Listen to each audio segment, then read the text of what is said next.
If you believe the old theory of by 80%, meaning that 80% of people didn't die because of opiate use. Cohen says it's hard for some to wrap their head around it. Decriminalization is gaining traction around the world. What advice would you give a drug addict? I think the biggest lesson of the rat By 80%, meaning and he did the same thing as was done in the isolated cages. He put the 2 water bottles. He found that the rats in that place consumed far less of the heroin than the rats in the isolated cages. When you take the metaphor that sort of emerges from the rat park research and say, well, now, how might that be true among human beings? Rats are rats and people are people. Rat Park shows us that we simply can't understand addiction without understanding the environment that a person is in. the documentary is really about the best place and the worst place in the world to use drugs, and we felt that was a great example in comparison to something called Rat Park, which was an experiment by Bruce Alexander, a Canadian psychologist from the 1970s, who really came up with this idea: if you have rats in a cage and you give them water or heroin and there's nothing for them to do, they'll gravitate towards the heroin or morphine. But if you provide a bigger place for them, called Rat Park, as he calls it, toys, the rats can have sex, they can raise each other's children, and they can do all these things that I guess rats would want to do in an open society, they were less prone to using the heroin water. The experiment, now illuminated by producer Rachel Brown and director Shawnee Cohen in Rat Park, explores the theory of why the problem with drugs might not be about the actual narcotics themselves, but the environments drug users inhabit. Most people who are opioid addicts are not in cages, but maybe the cages are a metaphor. Maybe there are cages we don't see. Cohen put his theory to the test. Together they embarked on a journey around the world exploring modern drug addiction and what governments are doing. We're in the worst overdose crisis in history. More people are dying than ever before because of the tainted illicit drug supply. First stop, the Philippines. Photojournalist Vincent Go takes Cohen through the slums of Manila to witness the brutal evidence of President Rodrigo Duterte's war on drugs. You wouldn't want to be in the Philippines if you're a drug user. There was one instance around 5 or 6 o'clock. We were filming one scene, and we literally, got a tap on the shoulder from one of our crew members, and someone had been shot literally, like, I would say, a 2-minute walk behind us. So we roll up to the scene, and it was kind of devastating, and we talked to our experts, and it was kind of obvious that this person could have been killed for using drugs. Next stop, the United States. Palm Beach, Florida, where heroin is the killer of a generation. I'm like really having a hard time. It's essentially the overdose crisis epicenter, and we're learning how the governments there and harm reduction workers are trying to understand what that means, and how people are really embracing these ideas like harm reduction and treating users a lot better. And last stop, Portugal, a nation whose drug laws stand in sharp contrast to the rigid systems of the first 2 nations examined in the film. Drug use and possession are completely decriminalized. Better, the Portuguese believe, to treat addiction than to punish the addict, an approach that's been found to cut the number of deaths dramatically. Portugal was called the Portuguese experiment for the first 10 years after the change in the law. Essentially, if you're caught with heroin or crack on you, I think up to 2 grams, it's essentially like a $45 speeding ticket. And what they found by allowing people to not get in trouble for using drugs, that they were able to reduce their opiate crisis, their overdose crisis, by 80%, meaning that 80% of people didn't die because of opiate use. Cohen says it's hard for some to wrap their head around it. Decriminalization is gaining traction around the world. What advice would you give a drug addict? I think the biggest lesson of the Rat Park experiment, and from what we saw on the ground filming with people and experts and harm reduction advocates, is that compassion is the most important thing. You need to sort of think of drug use and drug addiction as 2 separate things. First of all, not all people who use drugs are addicted, but you also need to realize that it's not necessarily a criminal offense. Thinking about it in a criminal way perpetuates the harms and has led us to this overdose crisis that we're in right now. It's indeed a crisis that continues to devastate communities and families in this country as much as any other. According to the Public Health Agency of Canada, a staggering 12,800 people have died in the last 3 years from apparent opioid-related deaths. For Inside the Story, I'm Nikki Anastasakis. What causes, say, heroin addiction? This is a really stupid question, right? It's obvious, we all know it. Heroin causes heroin addiction. Here's how it works. If you use heroin for 20 days, by day 21, your body would physically crave the drug ferociously because there are chemical hooks in the drug. That's what addiction means. But there's a catch. Almost everything we think we know about addiction is wrong.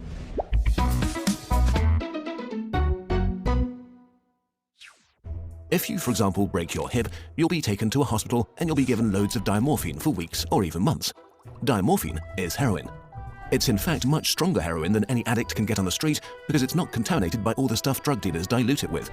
There are people near you being given loads of deluxe heroin in hospitals right now, so at least some of them should become addicts. But this has been closely studied. It doesn't happen. Your grandmother wasn't turned into a junkie by her hip replacement. Why is that? Our current theory of addiction comes in part from a series of experiments that were carried out earlier in the 20th century. The experiment is simple. You take a rat and put it in a cage with 2 water bottles. One is just water, the other is water laced with heroin or cocaine. Almost every time you run this experiment, the rat will become obsessed with the drugged water and keep coming back for more and more until it kills itself. But in the 1970s, Bruce Alexander, a professor of psychology, noticed something odd about this experiment. The rat is put in the cage all alone. It has nothing to do but take the drugs. What would happen, he wondered, if we tried this differently?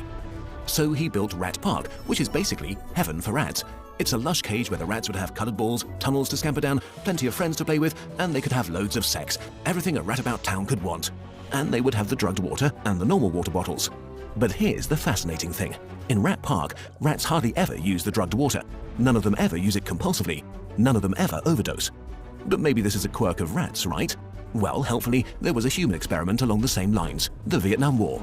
20% of American troops in Vietnam were using a lot of heroin. People back home were really panicked because they thought there would be hundreds of thousands of junkies on the streets of the United States when the war was over. But a study followed the soldiers home and found something striking. They didn't go to rehab. They didn't even go into withdrawal. 95% of them just stopped after they got home.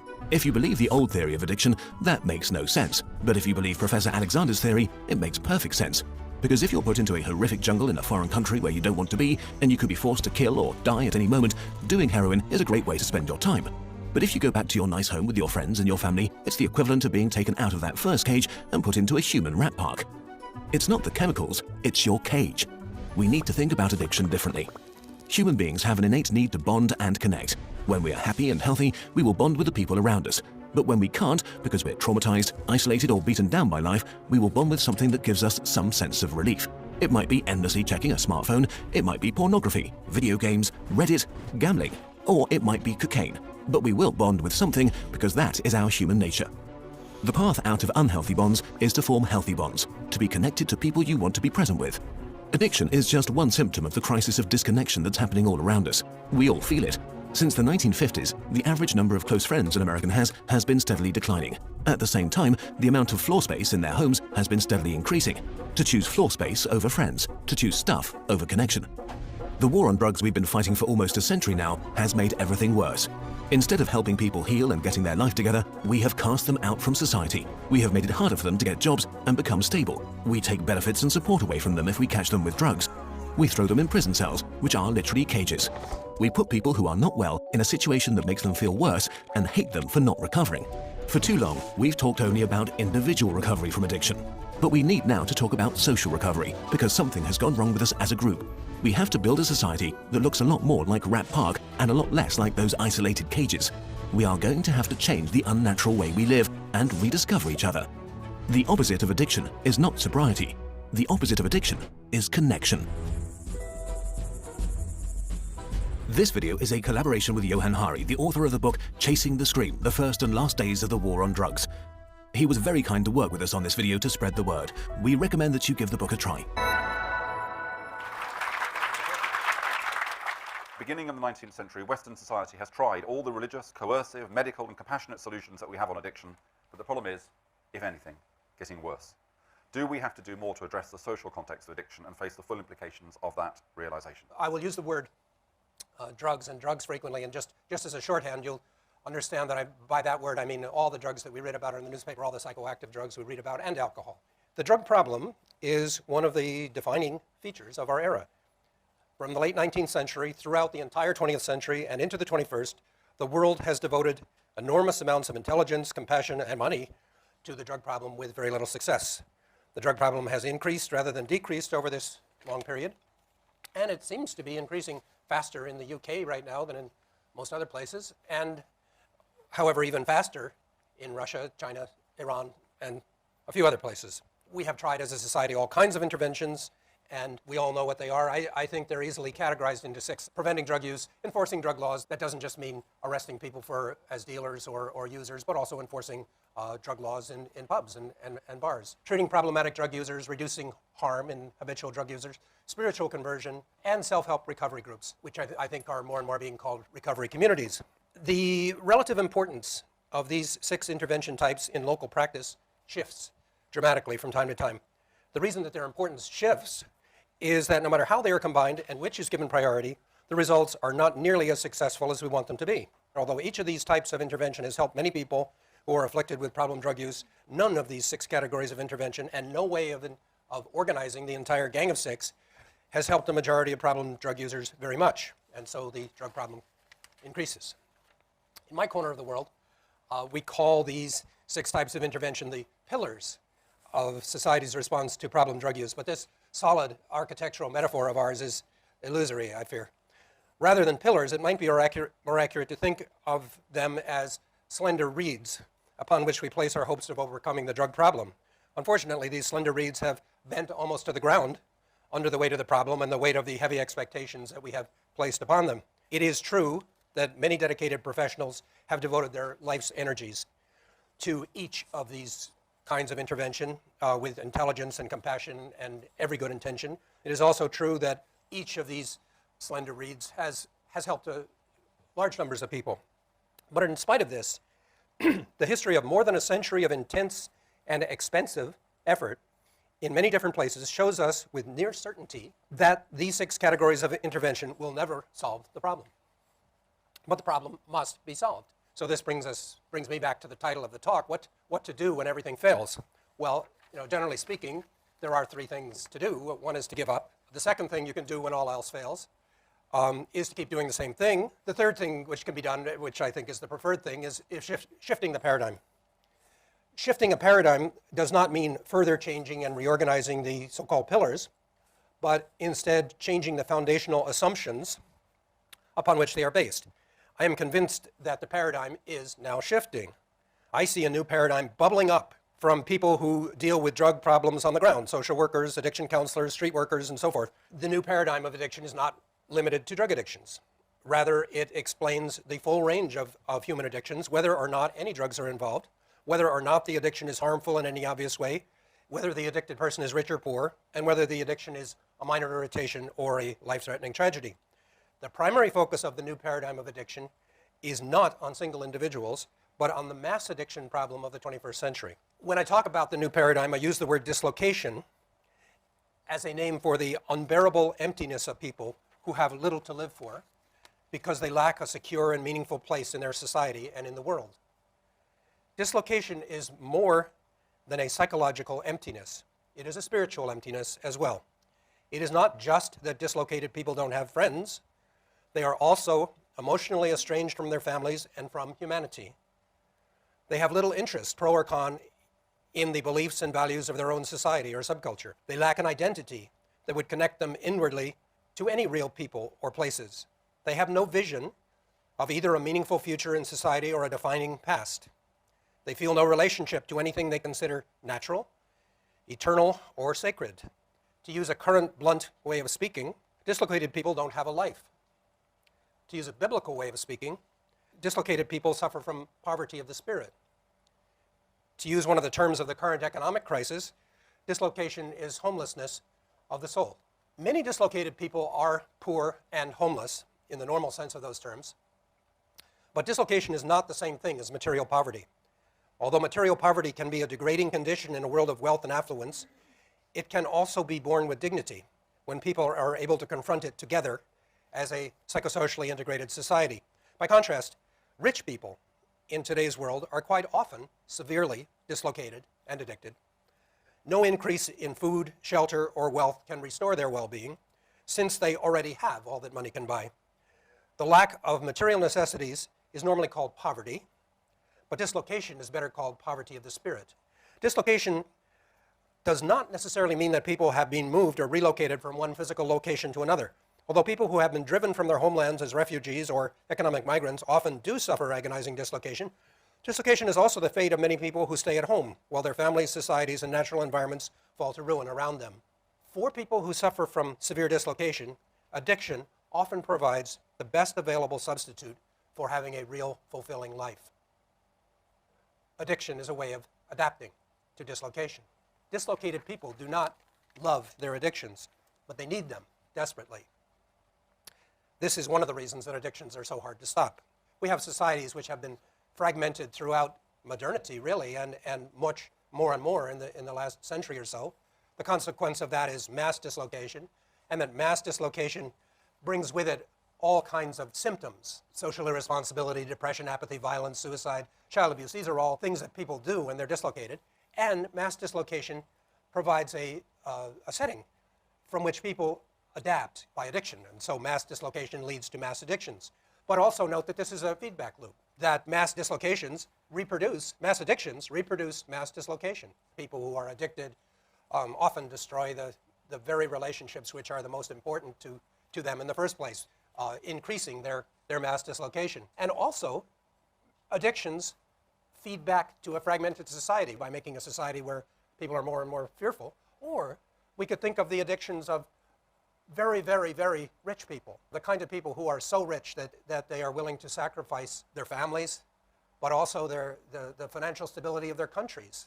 This way of looking at addiction is telling us that really the ultimate cause of addiction is a fragmented society. Incidentally, this is not to disregard the fact that people have genes and people have different early experiences, but let's put that in the background and to say if we really look at the major cause, we will find it historically in this kind of an outlook. So what is a realistic goal? If this way of looking at addiction is right, what's a realistic goal for addiction? Well, I think a realistic goal is really to not have very much at all. One of my critiques, I guess, of all the addiction literature now is so much of it is written in a spirit of resignation. We must always have this, but we can mitigate it a little bit. I don't think so. I think that if we understand addiction, then we will understand that in the rapid social changes that are coming, there's the possibility for there will be a new era.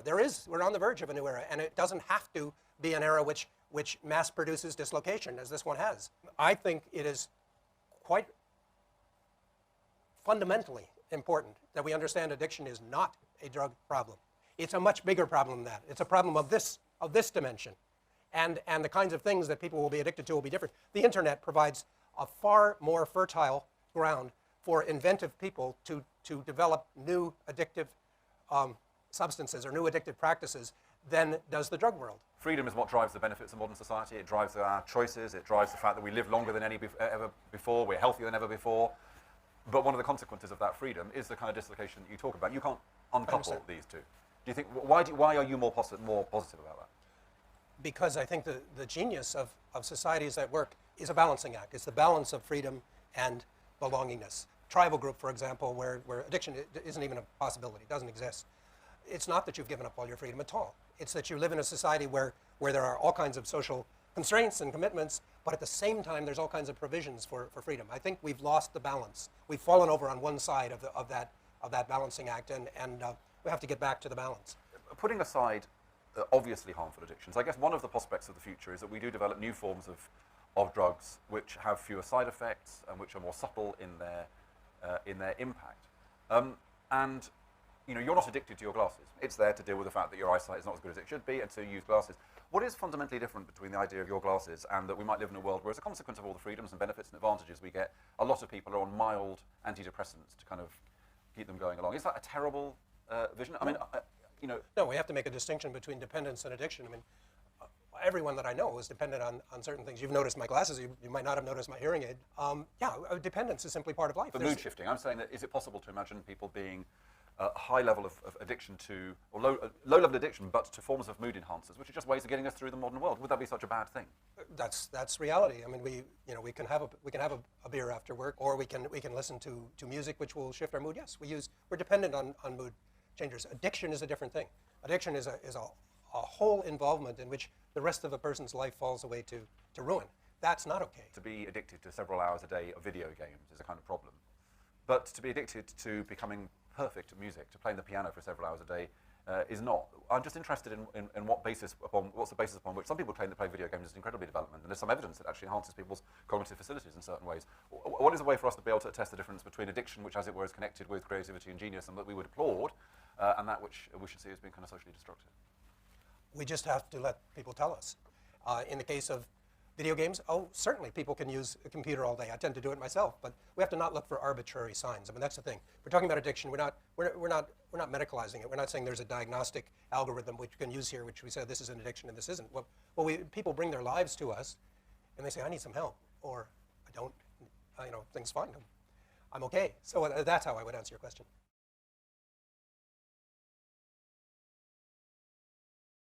Dislocation theory challenges the prevailing assumption that heroin causes heroin addiction. And instead it argues that it's not the drugs causing the addiction, it's the social context. Bruce Alexander, the founder of the dislocation theory of addiction, he shows through historical and anthropological research that addiction as we see it now only appears in certain circumstances when cultures are unraveling. Addiction is not a hazard of being human. It's not a universal, it's socially conditioned. And even today, if you were to look at a map, the rates of addiction around the world, you would see that America is by far the worst place. Life in the first world, life in the developed world is becoming increasingly untenable. So communities are getting weaker, marriage, friendship, parenting, all these things are getting more difficult. And in our attempt to adapt to that, we turn to substances or behaviors to soothe ourselves. Dislocation theory is rooted in the research Alexander did probably 40 years ago. Historically, they were looking at addiction by putting rats in cages individually and giving them almost nothing to do except either press a button and get a hit of morphine, or they could drink it off of a liquid dispenser. And those experiments are such a classic example of what you call bias confirmation, where the researcher is actually setting up the experiment to prove what he already believes. Alexander could see through that, and so he said, what would happen if we put the rat in a different environment, one that was pleasing to the rat, where there's other rats and food and toys to distract itself? And much to everyone's surprise, those rats didn't imbibe in the morphine. Or if they did, they didn't get addicted. Many of our citizens aren't unlike those rats, the ones that are isolated. They're scared, they're lonely, they're fearful for their future, they're bored. Those are the conditions that are plaguing us, that are driving the addiction. And those conditions in turn are caused by all these socioeconomic forces. It's sad, a lot of people don't realize that NAFTA and economic globalization, Ross Perot famously warned. And you don't care about anything but making money, there will be a giant sucking sound going south. In the 90s, we started seeing the industrial base of this country get offshored. And this created these black holes all over America, economic black holes, and into those holes stepped the drug trade. People still need to eat. The black market shows up where there used to be a legitimate economy. So that's one of the things that's driving it. Of course, another thing that's driving it is our corporations exist to make profits for their shareholders. They have no loyalty or allegiance to the communities that they impact.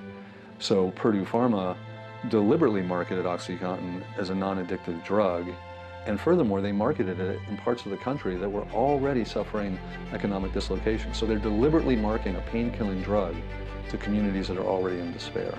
So that causes, just massive addiction overnight. A lot of people still labor under this idea that the current opioid epidemic is due to the activity of criminal cartels from other parts of the world. They're involved, there's no doubt about it, but it got momentum, it got impetus, it got off the ground, this opioid epidemic, from a pharmaceutical company marketing pain meds as non-addictive. The reason dislocation theory is not more well known is because there's no money in it. If we stress that it's a biological problem, then we've opened the door for a pharmaceutical solution. If we say that it's a social problem, then we're forced to look at things like the destruction of American cities and towns due to globalization, or who profits from incarcerating millions and millions of people on drug possession charges. You see, if we look at dislocation theory, we're going to have to really look at much broader social issues that we're not really willing to look at. If we keep it on the level of biology, then some powerful pharmaceutical interests can actually make money off of treatment. Not to mention the prison industrial complex, which makes money off of incarcerating drug addicts. So if I'm laboring under this idea that I'm an addict because I'm psychologically or biologically vulnerable, that's just a polite way of saying I'm defective. If I come to understand that my heroin habit in many ways isn't so different than my father's workaholism or my child's addiction to her cell phone, then I understand that I'm really not different than anyone else. I suffer from the same sort of core malady that is at large in society. What we're doing is unprecedented. We are bringing the 12 steps into the context of dislocation theory, and we're using dislocation theory as a psychoeducational treatment modality. And to our knowledge, this isn't happening anywhere else in the world. You can look at the war on drugs in light of dislocation theory. You could look at the institutional corruption of the pharmaceutical industry in light of dislocation theory. And once the addicts start understanding that, there were powerful social and economic forces that led to their using drugs, they wake up. Addiction has become the rule rather than the exception. Social change needs to happen for this to end.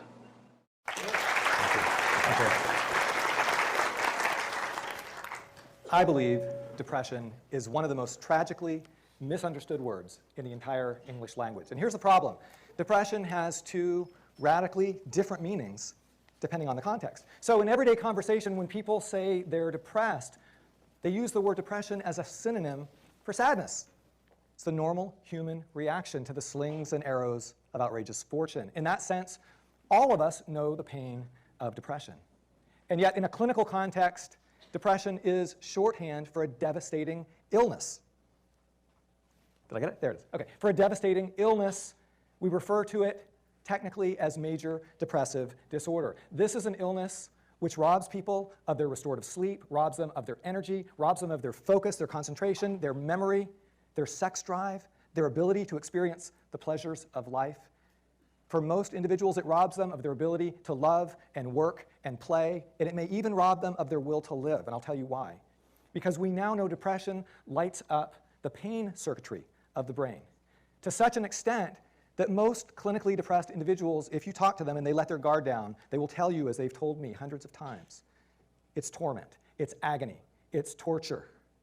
And many begin to look to death as a welcome means of escape. Depression is the main driver behind suicide, which now claims over 1 million lives every year worldwide. Now, I know what you're probably thinking at this point. Man, this talk is going to be really, depressing. So I'm going to give you a friendly little spoiler alert. It's not. It's truly not. Depression, yes, it is a treacherous foe, but what I've found in my 20 years of clinical research and clinical work is this is a foe that can be defeated. That's the good news, and that's the news that I'm going to focus on for most of the talk tonight. First, a little more bad news. Depression is now a global epidemic. In fact, if we look in the US, we now find that nearly 1 in 4 Americans will experience the agonizing, debilitating pain of depressive illness by the time they reach age 75. And it gets worse. The rate of depression seems to be increasing generation after generation. So every successive birth cohort is having higher rates of depression than the one that preceded it. Now, I want you to look at these lines. We've got 4 different generations on this graph. The green line on the right, that's the oldest Americans. And by the time they've made it out into their 60s and 70s, they have a lifetime rate of depression of 10%. That's horrible, but it's much lower than every succeeding generation. Now take a look at the line that really upsets me the most is the one on the far left. That's our youngest American adults. Do you see what's happened? By the time they're in their mid-20s, they already have a rate of depression of 25%. And remember, we're talking about a potentially lethal, debilitating illness. Left unchecked, it's an illness that can cause brain damage. And if we extrapolate that line, by the time they reach middle age, their lifetime rate of depression will already be over 50%. So what in the world is going on? What's driving the epidemic? What can we do about it? What causes depression? Well, on one level, when we ask this question, we're going to face the answer. It's really complicated. There have been literally thousands upon thousands of published studies that have identified a dizzying array of factors that are implicated in the onset of depression: biological, psychological, cultural, social, behavioral. But if we wade through this complexity, what we begin to find is there's a common underlying pathway, a primary driver, a primary trigger. I call it the brain's runaway stress response. Now, we all know the stress response. We think of it probably as the fight or flight response in its most extreme form. I want you to think about that response, and especially how it was evolved and adapted to serve us. The fight or flight response was designed primarily to aid our ancestors when they faced predators, other physical dangers that required what? Intense physical activity that would go on for a few seconds, for a few minutes, maybe in extreme cases for a few hours. It was a very costly response, but fine if it shut off when it was supposed to. Here's the problem. For many Americans, Europeans, and people throughout the Western world, the stress response goes on for weeks and months and even years at a time. And when it does that, it's incredibly toxic to the body and to the brain. It's disruptive to neural circuits in the brain that use neurochemicals you've heard of, like dopamine and serotonin, acetylcholine, glutamate, and this disruption can lead directly to depressive illness.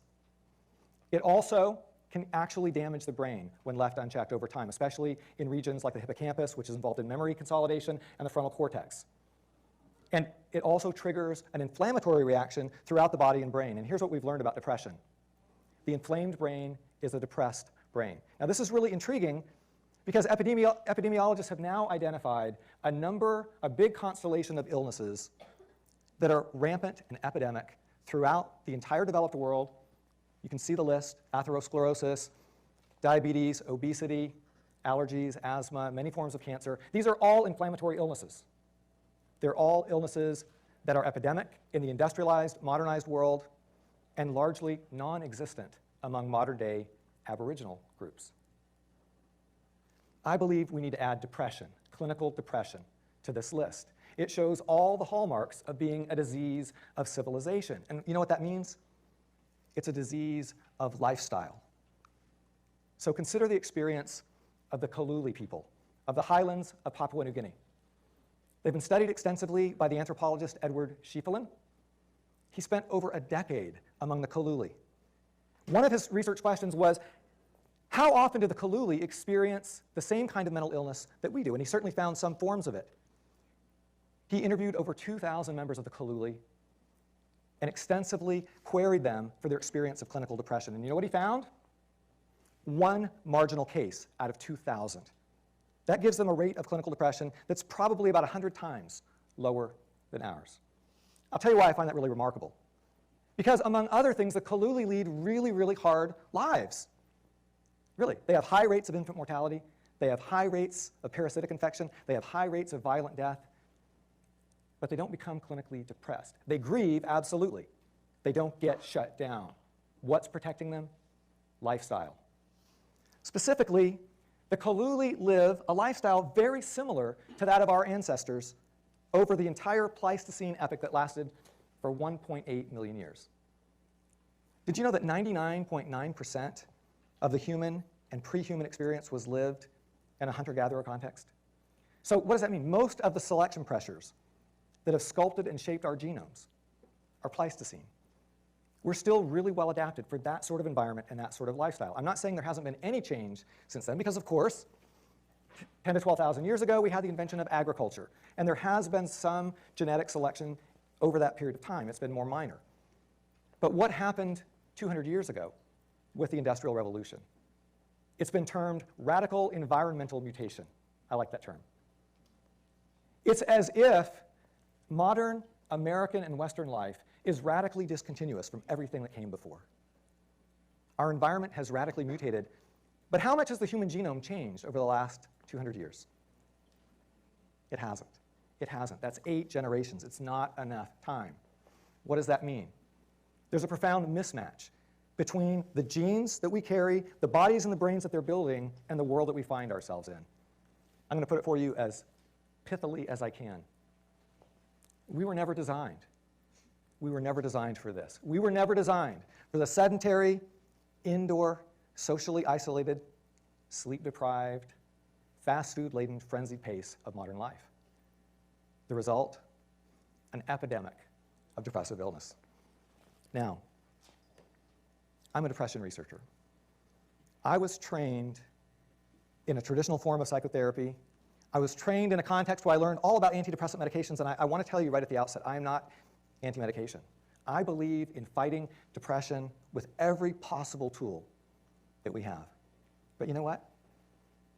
If we only throw medication at this epidemic, we are not going to fix it. At least we haven't so far. How much do you think antidepressant use has gone up over the past 20 years? Would you care to guess? 1,700%.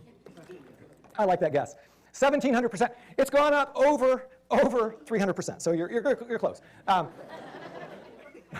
Over 300%. And what's happened to the rate of depression in the interim? It's continued to increase. 1 in 9 Americans over the age of 12 is currently taking an antidepressant. 1 in 9. Currently, 1 in 5, according to some estimates, have tried it at some point. Have we solved the epidemic? No, we haven't made a dent.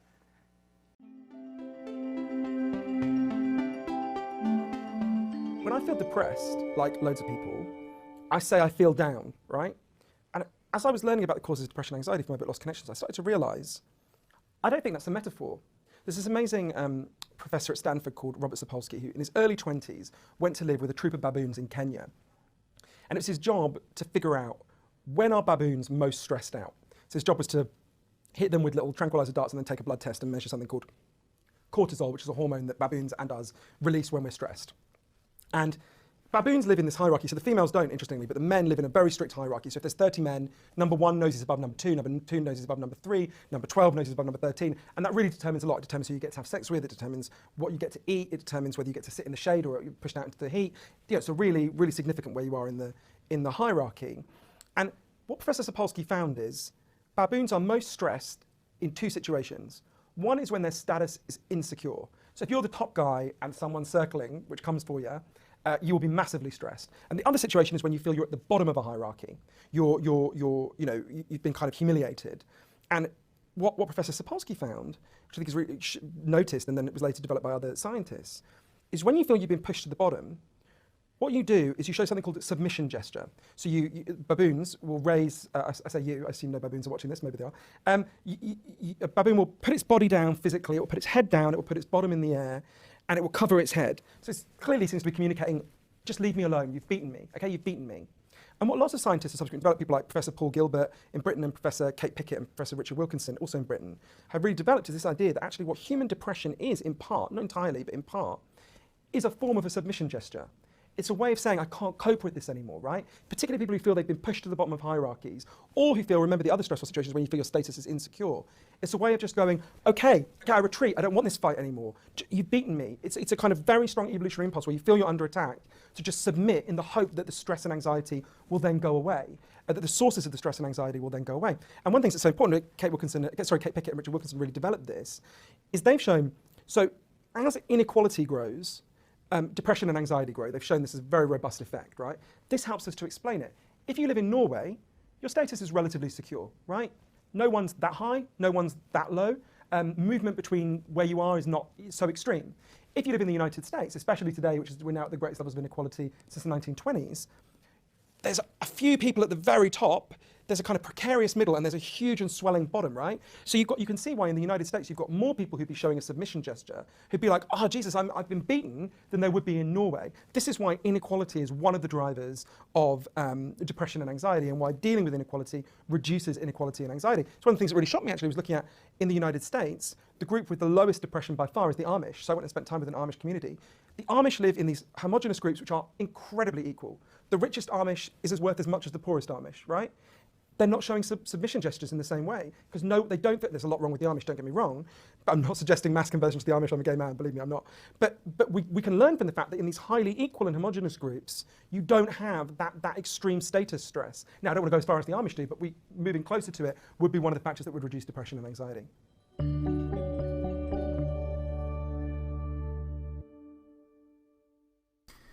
And to follow up on what Johan Hari was saying about the dominance among primates and depression, also there's good data to show that dominance dictates which monkeys, when offered cocaine, will actually take it and take the most of it.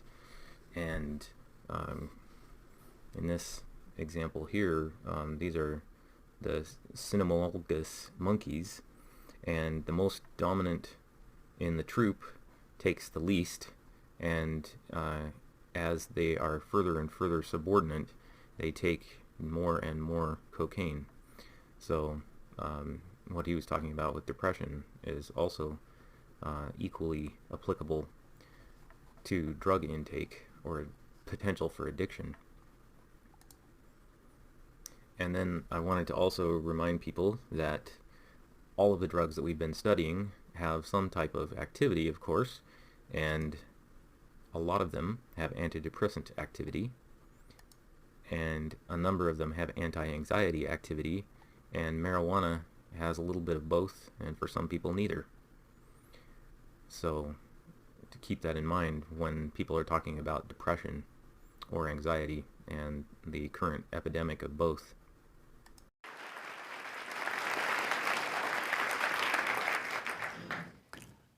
When you look out onto the world, it certainly appears the earth is flat. The ground beneath you is stable and unmoving, and the stars and suns circle the earth. Hundreds of years ago, elaborate theories were developed based on these common sense observations to explain and predict the reach of the oceans and the movement of celestial bodies. when science demonstrated that these common sense observations were illusions and depicted the Earth and the universe in a completely different way, people slowly came to accept that the world was not as it seemed. Scientific measurements and sophisticated calculations have repeatedly demonstrated that what we think is intuitive, obvious, and common sense cannot be trusted to be true. For that reason, modern science is based on a denial of common sense. Until apparently it comes to ourselves. When science confirms a particular way of thinking about our mind and behavior, or depicts it in an unusual and new way, we tend to be skeptical that such a science is worthwhile, even if possible. And instead, we fall back on intuition, prior beliefs, and yes, common sense. For instance, if I told you scientific research has demonstrated that opposites attract, wouldn't you tell me that we don't need a science that tells us something we already know? But what if I told you that birds of a feather flock together according to scientific research? Wouldn't you say, we don't need a science to tell us something that we already know? Well, you may have realized already, of course, that these both may be self-evident truths, but they can't both be true, since they're internally inconsistent. The science of mind and behavior is full of such examples, self-evident truths that both can't be true. We know, for instance, that two heads are better than one, and we know that too many cooks spoil the broth.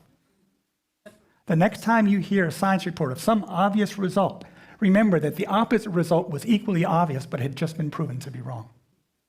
It's obvious that we're rugged individualists. True. We're born to the most prolonged period of dependency, but in our transition to adulthood, we achieve autonomy, independence. We become kings of the mountain, captains of our universe. It's easy to think about our brain, housed deep within a cranial vault, separated, isolated, protected from others. When we look out into the social world, other individuals certainly look distinct, independent, selfish entities with no forces binding them together. No wonder that we forget that we're a member of a social species, born dependent on our parents. For our species to survive, these infants must instantly engage their parents in protective behavior, and the parents must care enough about these offspring to nurture and protect them. Even once grown, we're not particularly splendid specimens. Other animals can run faster, see and smell better, and fight much more effectively than we can. Our evolutionary advantage is our brain and our ability to communicate, plan, reason, and work together. Our survival depends on our collective abilities, not on our individual might. We are connected across our lifespan to one another through a myriad of invisible forces that, like gravity, are ubiquitous and powerful. After all, social species, by definition, create emergent structures that extend beyond an organism. Structures that range from couples and families to schools and nations and cultures. These structures evolve hand in hand with neural, hormonal, and genetic mechanisms to support them because the consequent social behavior help these organisms survive, reproduce, and leave a genetic legacy. To grow to an adulthood for a social species, including humans, is not to become autonomous and solitary. It's to become the one on whom others can depend. Whether we know it or not, our brain and biology have been shaped to favor this outcome. The evolutionary biologist David Sloan Wilson notes that if you ask people, what are the traits of a good person? You hear traits such as kind, generous, compassionate, and empathic. If you ask people, what are the traits of an evil person? You hear traits such as cruel, greedy, exploitive, and selfish. Said differently, the traits of a good person depict someone who cares about themselves and others. And an evil person cares about themselves at the expense of others. Across our biological heritage, our brain and biology has been sculpted to incline us towards certain ways of feeling, thinking, and behaving. For instance, we have a number of biological machineries that capitalize on aversive signals to motivate us to act in ways that are essential for our survival. Hunger, for instance, is triggered by low blood sugar and motivates you to eat, an important early warning system for an organism that required much more time and effort to find food than going to the refrigerator door, or kitchen cabinet, or fast food restaurant. Thirst is an aversive signal that motivates us to search for drinkable water prior to falling victim to dehydration. And pain is an aversive system that notifies us of potential tissue damage and motivates us to take care of our physical body. You might think that the biological warning machinery stops there, but there's more. Although not common sense, although not intuitive, The pain and aversiveness of loneliness, of feeling isolated from those around you, is also part of a biological early warning machinery to alert you to threats and damage to your social body, which you also need to survive and prosper.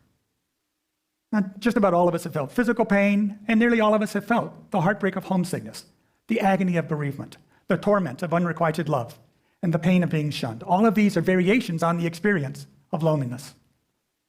When I started to study the effects of loneliness in brain and biology a couple of decades ago, loneliness had been characterized as a gnawing chronic disease without redeeming features.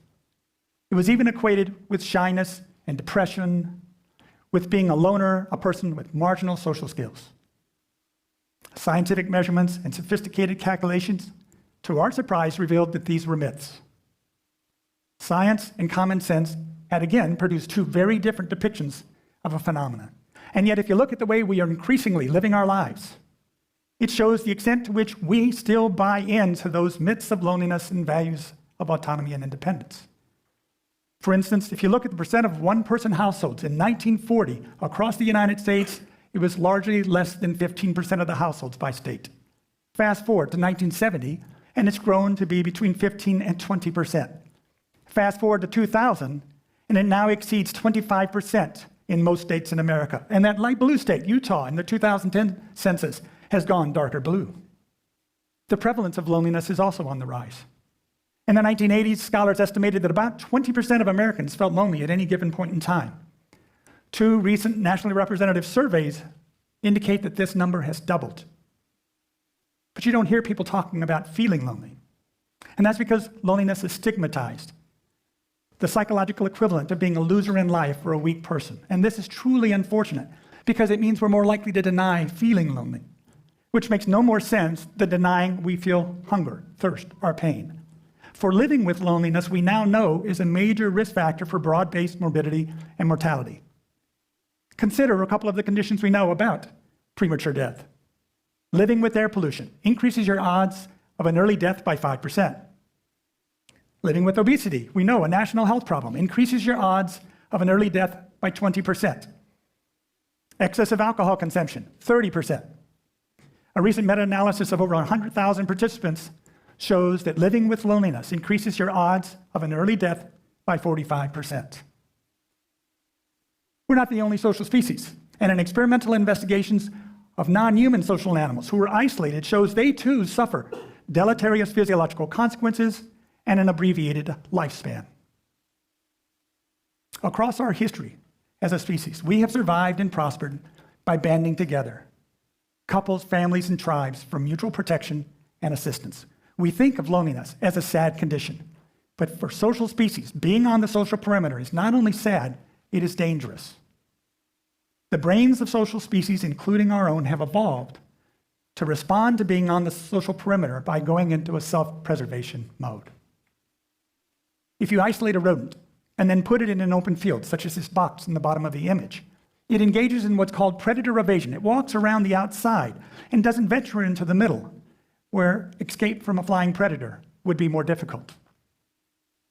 When humans feel isolated, they too are not only in an unhappy circumstance, but in a dangerous circumstance, and their brains too snap into a self-preservation mode.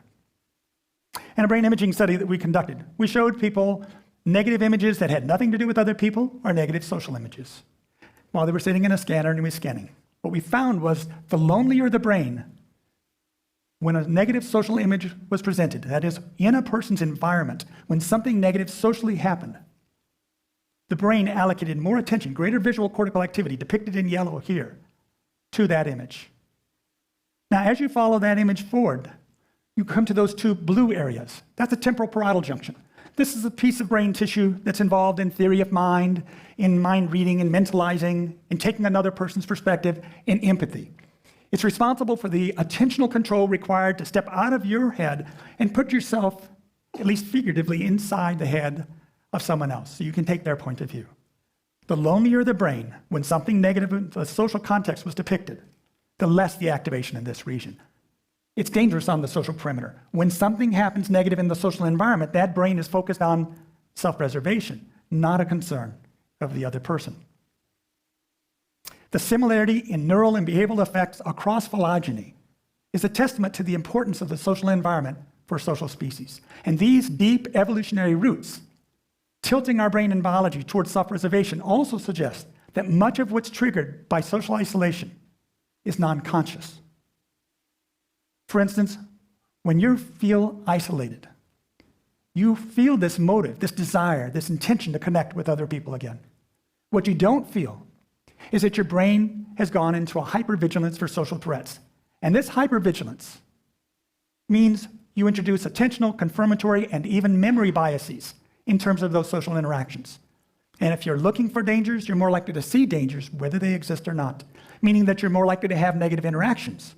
And that threat surveillance of always looking for the next foe activates neurobiological mechanisms that can degrade your health and lead to early mortality. Loneliness increases defensiveness because you're focused on your own welfare rather than taking the position or perspective of people with whom you interact. Loneliness increases depressive symptoms, which has the odd effect of decreasing your likelihood of having social conflict, and through the acoustic and postural and facial expressions of sadness, such as this child in this picture, serves as a signal to others in the vicinity to reconnect with you if they're willing to do so. So it's a safe call for connection. Loneliness increases morning cortisol levels, a powerful stress hormone, the consequence of the brain's preparation for yet another dangerous day. And loneliness increases prepotent responding, which means you're more likely to fall victim to a whole host of unhealthy, impulsive behaviors. And the end of the day doesn't bring an end to the brain's high alert state. If it's dangerous to fend off wild beasts by yourself with a stick, imagine how dangerous it is to lay that stick down at night when predators are out and you're without that safe social surround. We have found that loneliness also decreases sleep salubrity, increases the number of micro-awakenings, increases the fragmentation of sleep, and thereby decreases the detoxification of stressful days over the course of the night. Loneliness even alters gene expression, such as inflammatory biology, to deal with assaults. Not long ago, we thought about the genes as the keyboard on which life's song played out. What this research suggests is that if the genes are the keys on the piano, then the environment, including your social environment, is the pianist, influencing which keys are turned on and off. Well, if loneliness is dangerous, what can we do about it? When we're hungry, we can go to the refrigerator and get a snack. When we're thirsty, we can go to the faucet and draw a glass of water. But when we're lonely, we have no pantry full of friends with whom we can connect. And no, online social networking does not replace the comforting touch of a friend. First, recognize what the signal is and don't deny it. Second, understand what it does to your brain, to your body, to your behavior. It's dangerous as a member of a social species to feel isolated, and our brain snaps into a self-preservation mode. That brings with it some unwanted and unknown effects on our thoughts and our actions toward others. Be aware of those, understand those effects, and take responsibility for your actions toward others.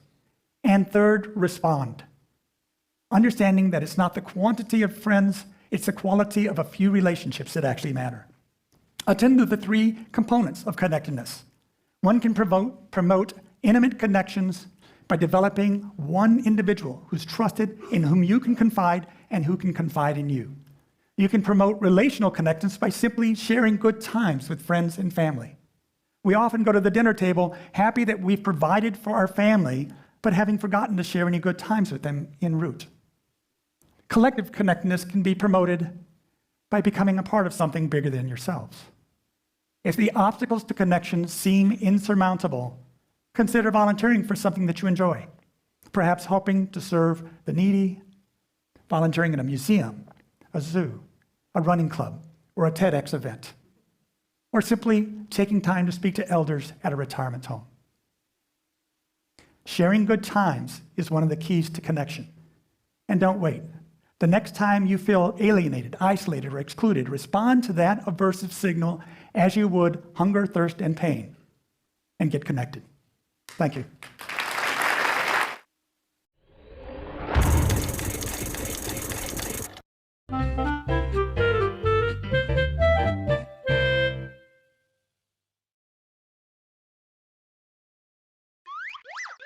What is social capital and how do we use it?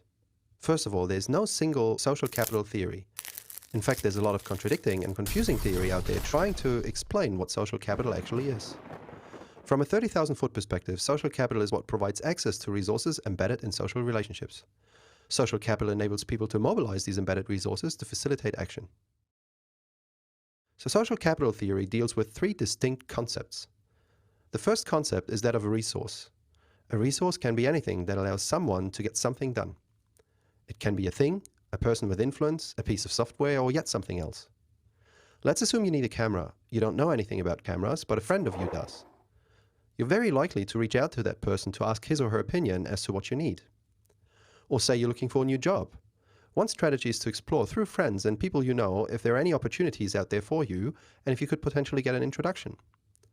Or, as a third example, you might have a good idea for a new business. Once you start talking to a lot of your contacts, sanity check your idea or enrich it, your idea starts taking shape, or you might potentially find your first customer. The camera you'd buy, the job you'd be getting, or the business you'd build are determined by large part through the resources in your network that you're invoking in the process. The second concept is structure of the network, or its so-called topology.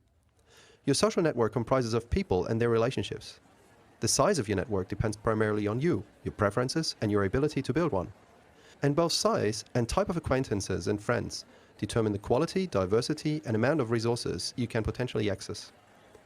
A well-known example is that any person in the world is connected to any other person in the world through 6 or fewer degrees of separation.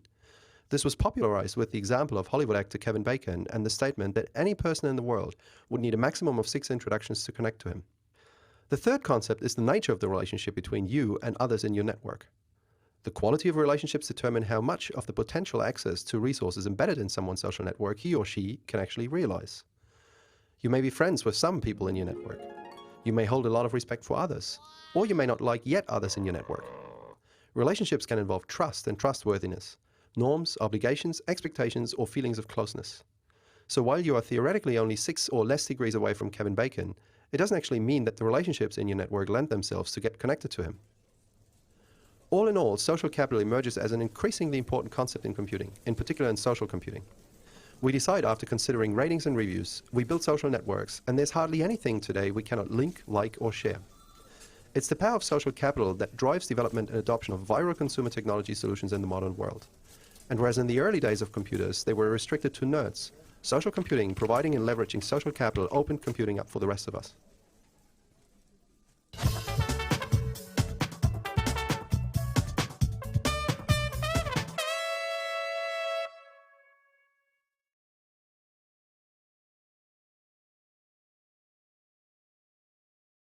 And then finally, I wanted to propose, at least for the purposes of our discussion, if not in totality, that dislocation, as it was described eloquently by Dr. Bruce Alexander, has a lot of characteristics that I think make it the exact opposite of social capital, or at least nearly so.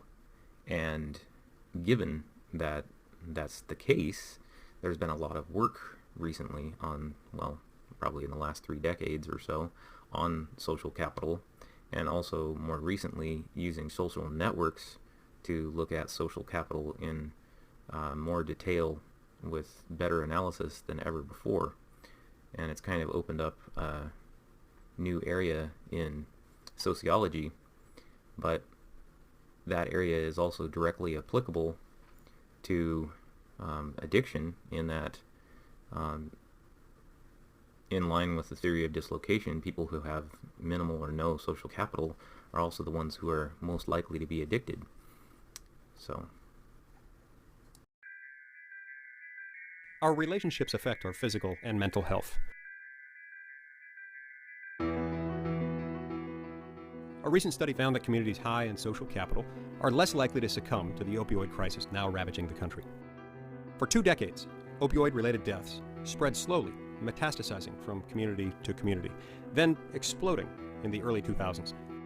The Joint Economic Committee Social Capital Project is delving deeper into the opioid crisis and examining the relationship between deaths of despair from opioid and other drug overdoses, alcoholism, and suicide, and social disrepair. This research is coming soon. To see the spread of the opioid epidemic nationally and in your community, click below.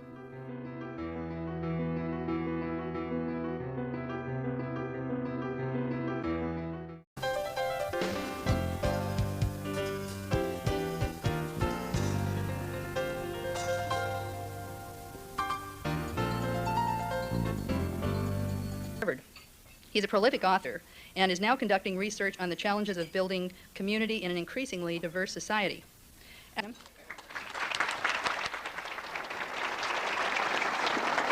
Thank you very much. It's terrific to be here in Portland. For anybody who studies civic engagement, coming to Portland is like coming to Jerusalem. So I'm really delighted to be here.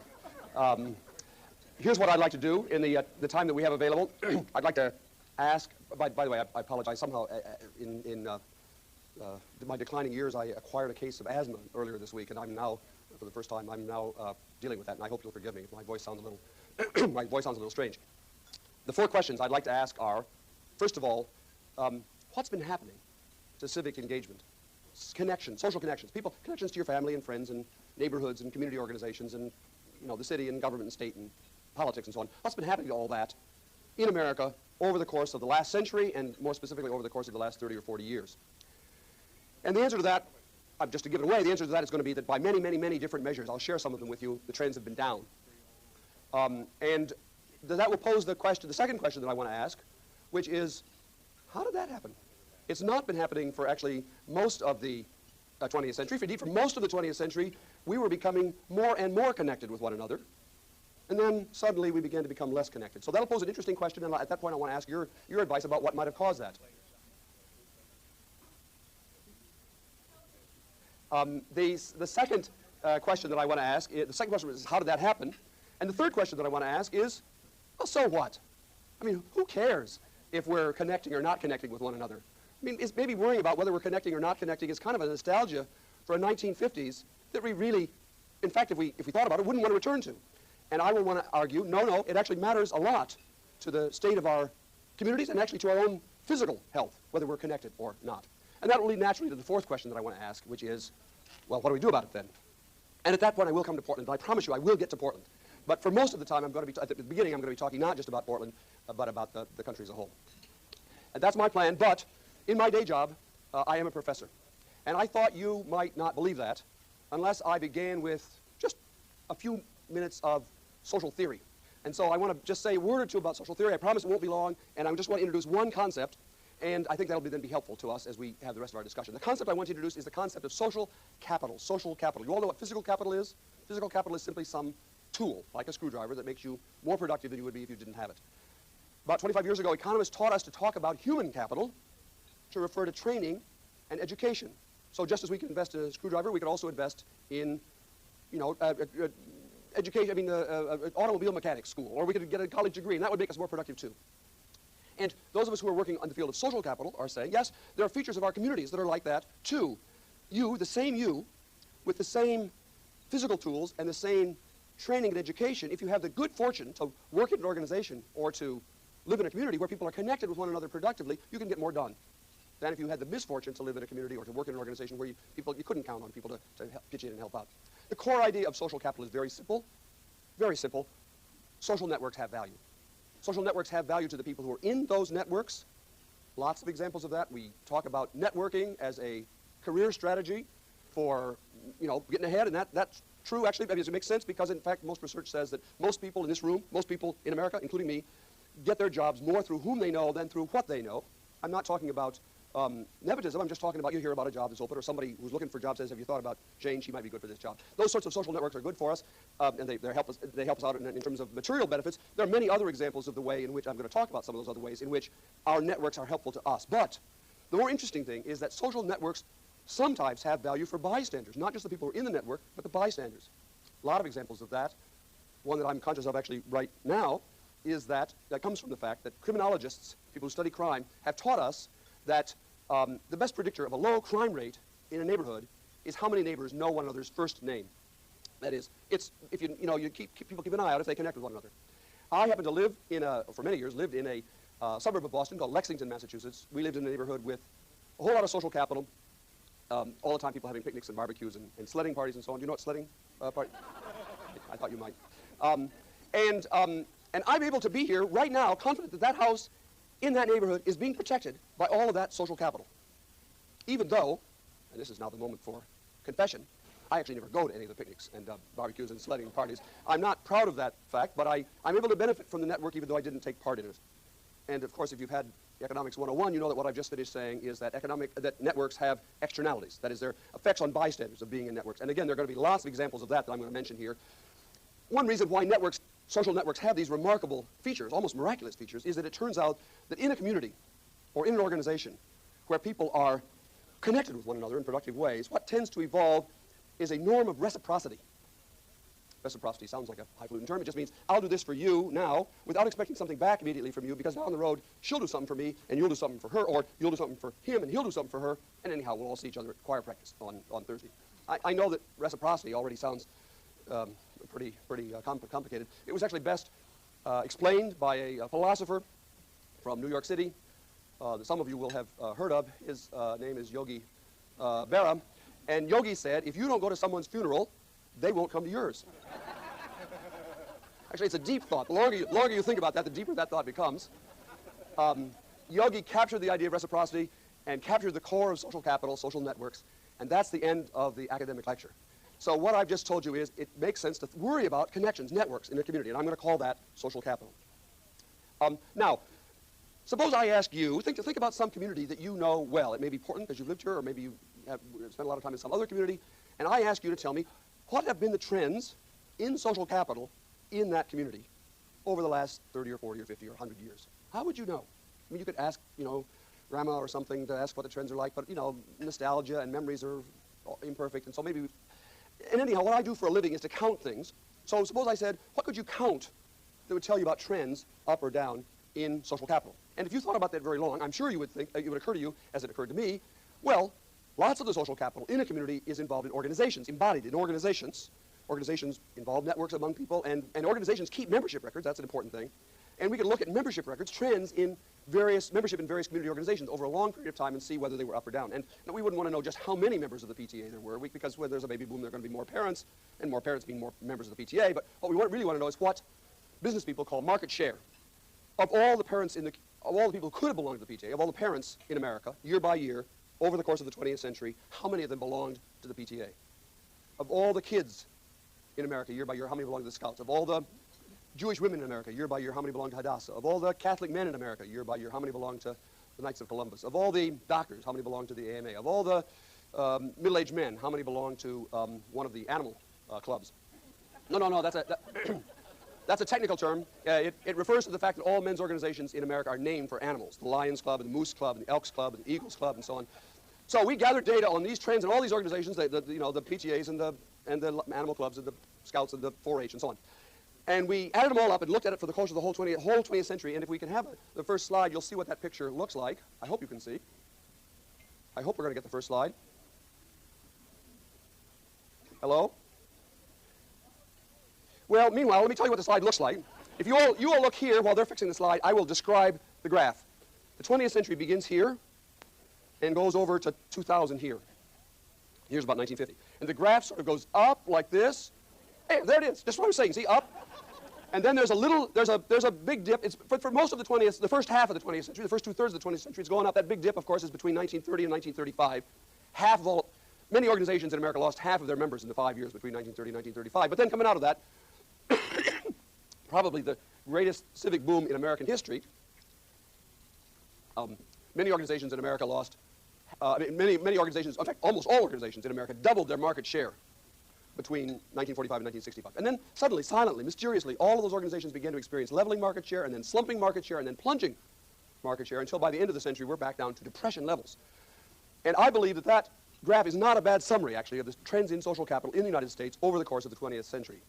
But I know this is a very insightful group, and I know that already several doubts have begun to surface in your mind about whether that graph proves what I just said it proves. First of all, you'd say, oh, wait a minute, that's just card-carrying membership. It doesn't say anything about whether anybody actually shows up. Secondly, you'd say, those are all old-fashioned organizations. They've all been around for 100 years. That's how they got into the graph. But maybe those are the old-fashioned organizations. We could call them the funny hat organizations. So maybe the funny hat organizations have been gone down, but there's another whole new set of vibrant organizations, clubs, and so on that are growing up to replace them, New Age poetry groups or Alcoholics Anonymous or something. And so maybe we're still joining, but we're not joining those groups. And thirdly, you would say, and you'd be right, Bob, not more than 3 minutes ago, you just told us that not all social capital is organizational. I mean, Cheers, the bar, where everybody knows your name. Pure social capital. Actually, it isn't. It's a TV show. But if it were a real place, it would be real social capital. So maybe we've stopped going to the Elks Club, or we're going to bars instead. Or maybe we're, you know, having friends over to the house, or maybe we're going on picnics, or who knows. Maybe we're connecting, in other words, lots of social capital, but just not in organizations. Now, I've known for a long time that that was possible, that that could be misleading. My problem was, remember, what I do for a living is to count things, and I could not for the life of me figure out where the National Picnic Archive was kept. So I thought, how would you know whether we were going on more or fewer picnics than we used to? And then the most exciting thing that's ever, at least in my professional life, the most exciting thing that's ever happened to me, I discovered 2 massive new data archives. And you're saying, this is easy, a little weird. He gets off on data, and that's true, I do. And I would like to get you excited about the data, too. The first of these archives comes from a set of polls that have been done by the Roper Polling Organization every month for the last 30 years and more, asking Americans a lot about their civic activities. Actually, let me ask you these questions because you'll get the point. Think about the last 12 months. Have you any, let me see the hands of all those who in the last 12 months have been to any public meeting where people talked about local affairs. Let me see your hands if you've been. Whoa. Whoa, okay, okay, put your hands down. You're a little weird too, actually. I will explain. I will give you the statistical evidence in a minute for the fact that you're a little weird. Okay, next question. Have you? Let me see your hands. Have you been in the course of the last 12 months? Have you been either an officer or a committee member of any local organization? Let me see your hands. Okay, now I am intimidated. I realize I am in Portland and at the City Club. And okay, so don't raise your hands. I will just tell you the other questions. Have you, in the course of the last 12 months, signed a petition? No, keep your hands. Have you, in the course of the last 12 months, run for office? Now, not that many Americans run for office, but this is a humongously large survey. Half million Americans ask these questions over 30, 40 years. So we can get good long-run estimates of really quite rare behavior like running for office. And I can summarize the results of that archive very simply. If we have the next slide, every single form of activity that mentioned, every one of the 12 have declined. This is the one that I asked you, attendance at public meetings. These are nationwide data, not just Portland data, not Portland data actually. But in 1973, 22% of Americans said they'd been to some public meeting in the previous 12 months, and by the middle 90s that had continued to fall. It had fallen to 12%, and it keeps going down.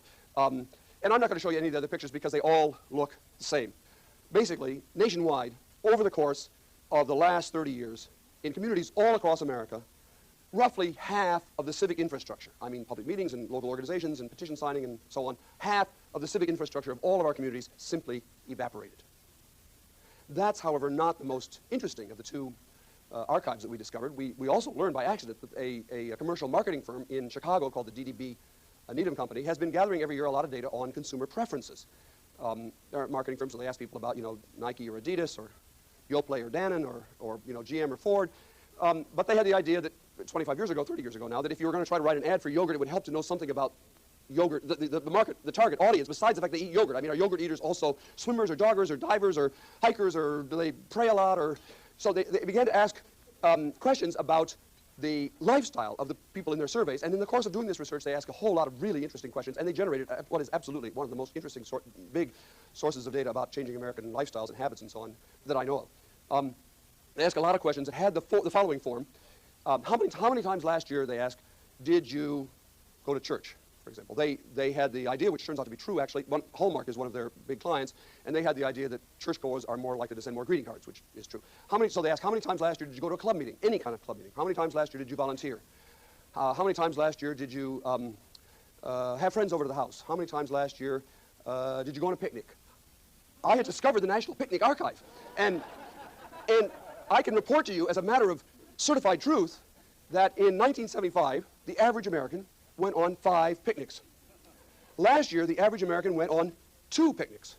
We are in the midst of a little noticed national picnic crisis. A lot of other questions that they ask, how many times last year did you go to a dinner party? How many times last year did you give the finger to another driver?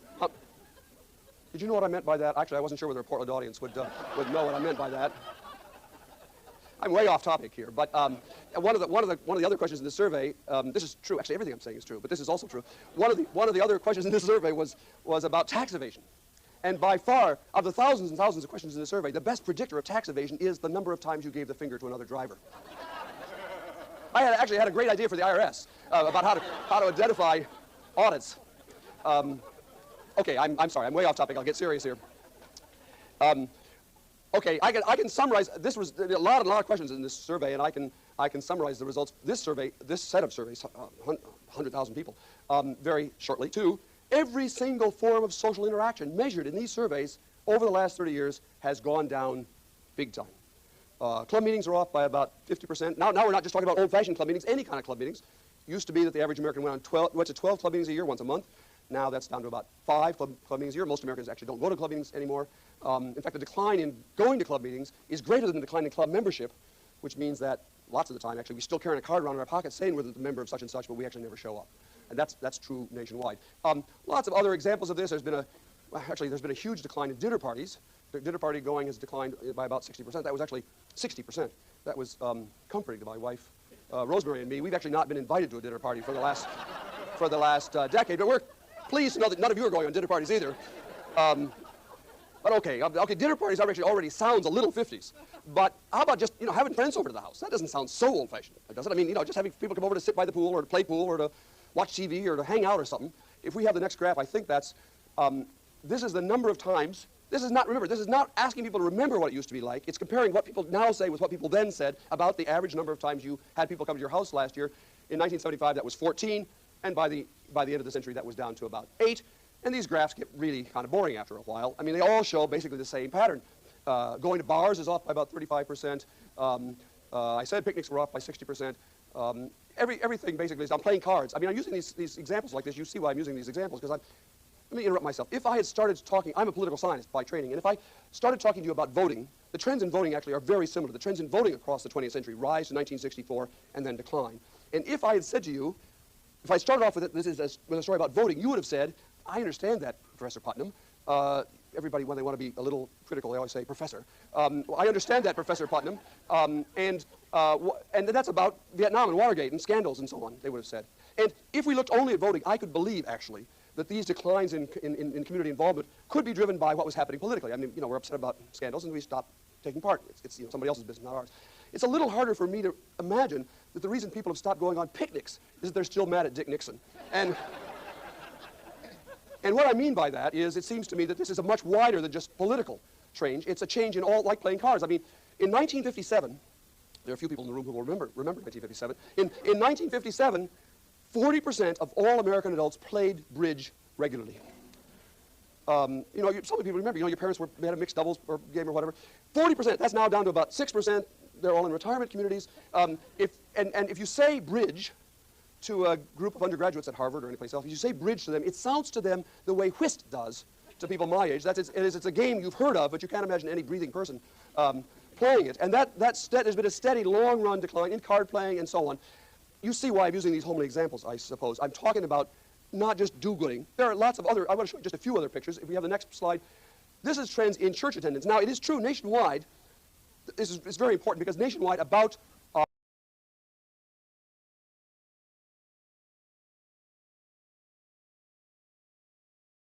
half of all America's social capital is religious. About half of all volunteering is religious. About half of all philanthropy. About half of all group memberships in America are religious. Churches or Bible study groups or